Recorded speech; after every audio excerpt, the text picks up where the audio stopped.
আর যেতে যেতে এই ফ্যাস ফ্যাস গলায় আপনাদেরকে একটা গল্প বলি। ওইটা হচ্ছে গুজবের গল্প। যে গুজবের কারণে সারা রাত একদম ভোরবেলা পর্যন্ত স্পেশালি ঢাকার কোনো মানুষ ঘুমাইতে পারে নাই, ঠিক আছে? আরে বৃষ্টি শুরু হয়ে গেছে, দাঁড়ান এই ওভারব্রিজটার নিচে আমি দাঁড়াই, বৃষ্টি হালকা কমুক, নাইলে আমার গোপ্রো নষ্ট হয়ে যাবে আজকে ক্যামেরাতে পানি ঢুকলে। তো বৃষ্টিতে বসে বসে আমি আপনাদেরকে কাহিনী বলি।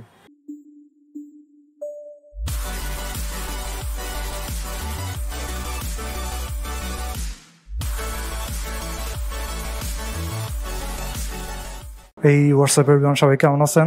এখন দেখেন লিফটের ভিতরে আছি, মাত্র জিম থেকে বের এলাম আর কি। আর আজকে আমি লিফট করছি হচ্ছে 2970 কেজি, আধা ঘন্টার ভিতরে। এর বেশি জিম করা হয় নাই, অনেকদিন পরে জিম করতে আসছি, হাত টাত পুরো সব ব্যথা হয়ে গেছে। যাই হোক, এখন মোটরসাইকেলে বেরো যাবো, আর হাফ প্যান্ট পরে আছি, চিন্তা করতেছি রাস্তায় কেউ ধরবে নাকি হাফ প্যান্ট পরার জন্য। Let's see. যদিও এখানে নো পার্কিং লেখা, তারপরও জিমের মোটরসাইকেলগুলো রাখা যায়। চাবি ব্যাগের সাথে ঝুলা রাখছিলাম, এবার লকগুলা খুলে ফেলে। ভাই হাত টাত পুরো নাড়াইতে পারতাছি না, অবশ্য হয়ে গেছে। তো ভয় লাগতেছে মোটরসাইকেল ঠিক মতো চালাতে পারবো নাকি। যাই হোক, বাইক স্টার্ট দেই। রাস্তায় সেই লেভেলের জ্যাম, দেখি কোন দিক দিয়ে যাওয়া যায়। পিছনে আবার ট্রাক আর গাড়ি আছে, তো ম্যানহোলের গলি দিয়ে যাওয়া লাগবে আর কি, কিছু করার নাই। ম্যানহোলের গলি দিয়ে গিয়ে মেইন রোডে উঠা লাগবে। ওয়াও, আবার গুড়ি গুড়ি বৃষ্টিও শুরু হয়ে গেছে। যাই হোক, বামের গলিতে ঢুকে যাই। হাঁপানোর কারণে আমার গলা ফ্যাস ফ্যাস করতেছে, এটার একটা কারণ আছে। আমি জিম শুরু করার পরে টের পাইছি যে আমি পানির বোতল আনতে ভুলে গেছি। এখন জিমে আলাদা ফিল্টার আছে, ফিল্টারের সাথে গ্লাস টাসও রাখা আছে পানি খাওয়ার জন্য, কিন্তু ওইখান থেকে আসলে পানি খাওয়াটা আমার কাছে হাইজেনিক লাগে না, কেমন জানি লাগে। যে ওইখান থেকে আর কি সবাই যেখান থেকে পানি খাইতেছে, যেই গ্লাসে, ওই গ্লাসে আমার খাওয়া লাগতেছে, ওই জিনিসটা আমার ভালো লাগে না আর কি। আমার নিজের বোতল আমি অলওয়েজ নিয়ে আসি, কিন্তু আজকে আমি আনতে ভুলে গেছি। অনেকদিন পরে জিমে আসছি, তো প্রায় 2-2.5 মাস পরে এরকম টাইম হয়ে গেছে যে আমি জিমে আসছি। আর যেতে যেতে এই ফ্যাস ফ্যাস গলায় আপনাদেরকে একটা গল্প বলি। ওইটা হচ্ছে গুজবের গল্প। যে গুজবের কারণে সারা রাত একদম ভোরবেলা পর্যন্ত স্পেশালি ঢাকার কোনো মানুষ ঘুমাইতে পারে নাই, ঠিক আছে? ওই কাহিনী আজকে আপনাদেরকে আমি বলবো, যেই কাহিনী হয়তো সবাই জানে, তারপরও আমি আমার চ্যানেলে ওই কাহিনীটা রেখে দিতে চাই, এবং আমার দেশের বাইরে যারা সাবস্ক্রাইবাররা আছে তারাও যেন এই ঘটনাটার ব্যাপারে জানুক। তো গুজবটা যেদিন শুরু হয় ওই দিন হচ্ছে হাসিনা দেশ থেকে চলে গেছিল আর কি, দেশ থেকে পালায় গেছিল। তো ওই দিন দিনের বেলা তো সবাই মনে করেন বিজয় মিছিল টিছিল এগুলা করে, তারপরে রাতে বাসার দিকে আসছে। সো এরপরে হঠাৎ করে একটা গুজব শুরু হয়ে যায় যে ইন্ডিয়ার যে রয়ের আর্মিরা আছে অথবা রয়ের এজেন্টরা আছে, তারা ঢাকাতে মানুষ মারতেছে, উত্তরে টুত্তরে এসব জায়গাতে।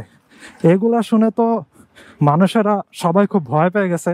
তো অনেকেই চিন্তা করতেছে হয়তো ইন্ডিয়ান অনেকে বাংলাদেশের পুলিশের ভিতরে ছিল, তারাই হয়তো গুলি টুলি করতেছে। আবার মানুষেরা বলতেছে যে পুলিশের পোশাক পরে নাকি তারা গুলি করতেছে, এরকম জিনিসটা। তো এটা নিয়ে তো সবাই ভয় আছে। তারপরে উত্তরা, তারপরে সাভার ওইদিকে হচ্ছে গুলিতে অনেক মানুষ মারাও গেছে। তো পুলিশের ড্রেসে পরা মানুষ, তাদের গুলিতে অনেকে মারা যাইতেছে, এবং আর্মি অনেকে হচ্ছে তাদেরকে গ্রেফতার করছে। 2জন নাকি 4জনকে আর্মি মারছে, আর বাকিদেরকে হচ্ছে আর্মি গ্রেফতার করছে। যাই হোক, এইসব জিনিসগুলা দেখার পরে সবাই তো খুব ভয়ে আছে।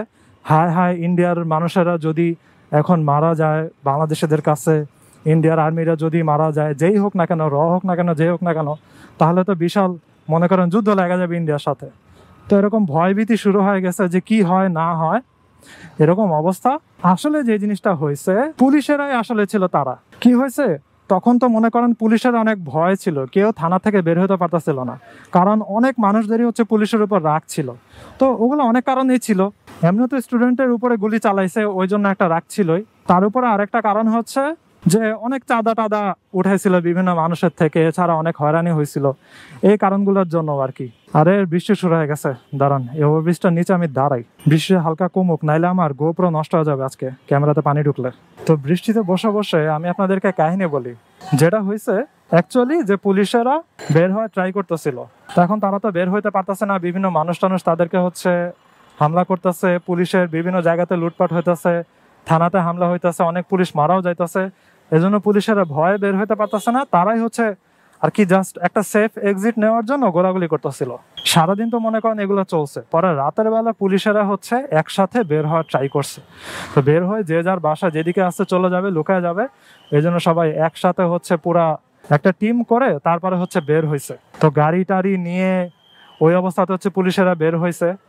এখন ওগুলার ভিডিও মানুষের হচ্ছে জানালা দিয়ে করছে, তো জানালা দিয়ে করে সব জায়গাতে ছড়ায় গেছে যে ইন্ডিয়ার যে এজেন্টরা ছিল তারা সবাই হচ্ছে এখন বের হয়েছে হিউম্যানসদেরকে মারতে, এরকম সেরকম বিভিন্ন। আরে 12:30 বেজে গেছে, এখন বৃষ্টি থামতেছে না, একটার মধ্যে আমার যাওয়া লাগবে। ধানমন্ডির ভিতরের দিকে গিয়ে একটু দাঁড়াই আর কি, কয়েকজন মানুষ আমার পাশে এসে দাঁড়াচ্ছিল, আমি আবার ওই অবস্থায় কথা বলতে কমফোর্টেবল ফিল করি না, এজন্য আমি আবার মুভ করা শুরু করে দিয়েছি বৃষ্টির মধ্যেই। আমি আপনাদেরকে কাহিনীটা বলে শেষ করি। সো যাই হোক, মানুষেরা কি করছে, ওগুলা ভিডিও করছে, ভিডিও করে বিভিন্ন জায়গাতে ছড়ায় দিছে যে রয়ের এজেন্টরা, ইন্ডিয়ার বিভিন্ন আর্মিরা অথবা ইন্ডিয়ার এজেন্টরা হচ্ছে সব একসাথে বের হয়েছে মানুষ মারার জন্য, বিভিন্ন জায়গাতে যাইতেছে, তাড়াতাড়ি আর্মিদেরকে ডাক দেন, এই সেই, all eyes on Dhanmondi, all eyes on, এরকম বিভিন্ন জায়গা। এগুলো হচ্ছে তারা সবাই বলতেছে। আমরা তো কেউ সারা রাত ঘুমাইতে পারতাছি না, আমরা ভাবছি আসলেই মনে হয় ইন্ডিয়ার তারা। এবং কয়েকজন মানুষ কি করছে আর কি, সিলেটি ভাষা না কোন অঞ্চলের ভাষায় কথা বলতেছিল, কয়েকজন পুলিশ ওরকম ভিডিও নিয়ে বলে দিছে যে এই দেখেন হিন্দি বলতেছে আর কি। পুরা মানুষেরা ভয় ছিল সারা রাত। পরে জানা গেছে যে অ্যাকচুয়ালি তারা সবাই পুলিশ ছিল, অ্যান্ড পুলিশেরাই হচ্ছে বের হওয়ার ট্রাই করতেছিল, তারা নিজেরা জীবনের ভয়ে গোলাগুলি করতেছিল এবং হচ্ছে ডিফেন্সের জন্য মানুষদেরকে গুলি করতেছিল, মানুষ মারতেছিল। এইগুলা হয়েছে হচ্ছে কাহিনী। তো এই ভয়, এই গুজবের জন্য সারা রাত মানুষেরা কেউ ঘুমাইতে পারে না, সবাই ভাবছে ইন্ডিয়ান। তো আমি আমার গ্রুপ চ্যাটে যে ফ্রেন্ডরা ছিল তাদেরকে আমি বলতেছি যে ভাই, কোন দুঃখে রয়ের এজেন্টরা বের হয়ে মানুষ মারবে?